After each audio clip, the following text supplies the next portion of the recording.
Maurice Claret. I don't know if you know his story. He was the biggest high school player. He was bigger than LeBron in high Oh, school in wow. Ohio, and he went to Ohio State as a freshman, led him to a national championship, and he he made it on an NFL team, but he never actually got to play, and he got cut because he was really kind of messing up.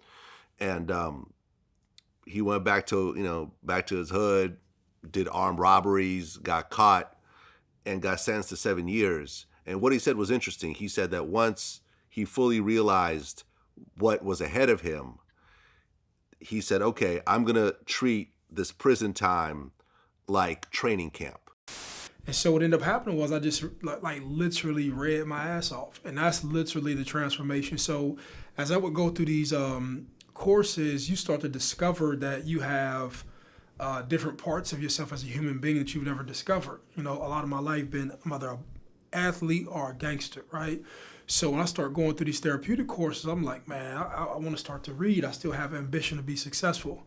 And eventually that's what happened. I started to read and become a facilitator of programs and really just start to have a focus on, what I wanted to get into. I am going to focus on my classes. Exactly. I'm going to focus on self-improvement.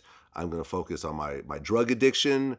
Yeah. And he even said something interesting. He said that, there was a guy that knew of him, who was looking out for him. He gave him a book, and in the book, it sort of explained how your thoughts become physical things. Yeah. Exactly. And all of these years that he was this really this massive athlete, with this unbelievable natural talent, he always called himself a gangster.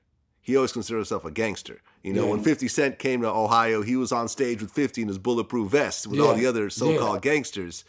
And he realized at that point, by him calling himself a gangster all these years, he ended up where gangsters end up. Exactly. And he completely changed his life at that point. His 7-year bid got cut down to 3.5 years based on all the programs that he did. Yeah. And he's completely self-aware of it these days. He doesn't want anything to do with anything criminal. And he realized that the fault was all his. Yeah, if you remember earlier when we was talking, that's kind of the same thing that happened with me. Once I realized the power of my word, first there was the word, and then things came into existence. So once I started seeing that happen in my life, then I said, okay, this I'm on to something. I'm on to the right path. So you get out January 6th of 2020. Yeah.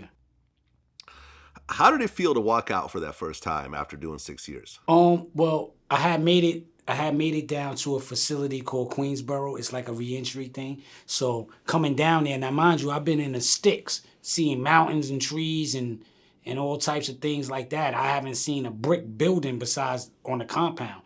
And the compounds be huge, you know what I mean? So we're coming down, going to Queensboro. And we enter the Bronx, and I'm seeing projects and buildings. I'm like, oh, shit. Now, you can't talk on the bus, but everybody's like, yo, yo, yo, yo, excited, you know what I mean? So I get to Queensboro. Now, mind you, it's right in the heart of Queens, like down the street from Queensbridge. So you can look out the fucking window and see people walking by. You know what I mean? So now that's another anxiety that kicks in, you know what I'm saying? Because you're ready to go. You all day, I'm ready to go, but then I'm scared. And I remember talking on the phone. I'm like, yo, I'm nervous as shit. And he's like, wow. I'm like, I haven't been in that environment in so long. So I get released, and I'm actually outside, and I don't have a phone or nothing. So you don't know what time you're going to be out, so you just ask that your people be there early enough. So I remember walking out the door, and I got my bag, I'm looking around, and I told him to meet me on this corner, but I said, fuck this shit. I'm gonna walk up the block and stand on this corner. I'm getting away from this shit. So I'm standing there, and I guess the look of me just standing there or something, a dude came up to me, he's like, it's gonna be all right, bro. Yo, let me get you a coffee or something. And I'm like, nah, I'm good. He said, yo, I've been there. You just got out, right? And I'm saying in my mind, how the hell this guy know I just got out? But it's your movements and things like that. It was shocking. It still wasn't real. It wasn't real until, my daughter's mom and my daughter showed up, and I hugged her. And when I hugged her, I haven't hugged her in years. And then I said, oh shit, this is real, because I can really feel her, you know what I'm saying, and hold her, you know what I'm saying? And at that moment, I just, I just had to apologize to her, you know what I'm saying, for putting myself in situations that, I shouldn't have, you know what I mean? But I wasn't thinking then about having a 15-year-old daughter now and how that would affect her not having me around. You don't be thinking, man. So it's just like, yo, we got to think, man. We got to do better. You know what I mean? Well, you missed 6 birthdays of your daughter. You missed 6 Christmases. Yeah. You missed 6, Thanksgivings. You just weren't there. Yeah. At Physically, I try to be there. You know, I found out that I also have some sons. You know, I mean, the lifestyle of a rapper.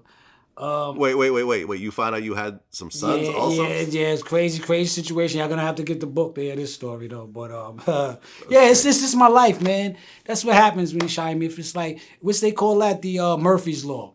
If anything could go wrong with Shyheim Franklin, it will go wrong. Yeah. Plus, I get some good shit too. No, don't get me wrong. I get some good shit because some people be like, yo, I was with dudes in jail. They like, man, yo, you know this, you know that, yo, it's lit. I would do anything to be there. And I'm like, man, fuck that shit with all these, you know meth, you know RZA, you know. I'm like, man, I'm sitting in a cell, like, man, and I love these niggas, but when you doing your time, man, I don't give a fuck about none of that shit. Doing my time, I'm focused on here because you have to let out there go. You have, because it's only so much. What you doing? Oh, I'm not doing nothing. Then you become like a private investigator, but you only asking because you are losing your memories. You're losing your experiences. You know what I'm saying? And I remember one time I was talking to a friend of mine. I was like, yo, I feel like a fucking tree. I just need a hug. Like, you know what I mean? I'm just here. You know? And yeah, man, I had to let go. I had to let go of wanting to be, what's going on here? Oh, there's a show over there. What happened at the show? Yo, is that thing still over there? You over here? And then, you know, in this block, oh, that store's still there? And then you see it change. Like, nah, that's not there no more. Yo, such and such died. Oh, word. Damn, this happening. So life is moving on without you. And it's like seeing like a ferry, you standing somewhere and a boat pulls off. And you just stand there and they're like, bonjour, like, bye. You know what I'm saying? And it's just like you left alone to deal with your own demons, to deal with your mistakes. And it's like playing your tape of your life all over again. And then you just hopefully you start to see clearer.